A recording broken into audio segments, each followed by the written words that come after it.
তুমি যে অন্যায় করেছো, জেনা করেছো, তোমার পাপ তুমি করেছো, কিন্তু তোমার পেটের মধ্যে যে বাচ্চাটা আছে সে তো কোনো পাপ করি নাই।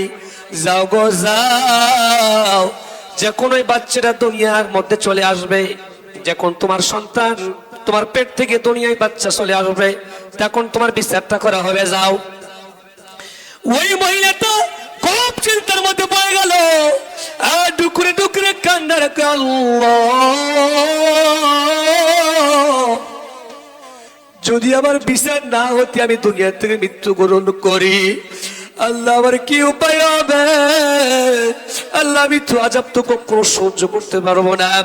ও মালিক, এই আযাব তো সহ্য করতে পারবো না রে আল্লাহ।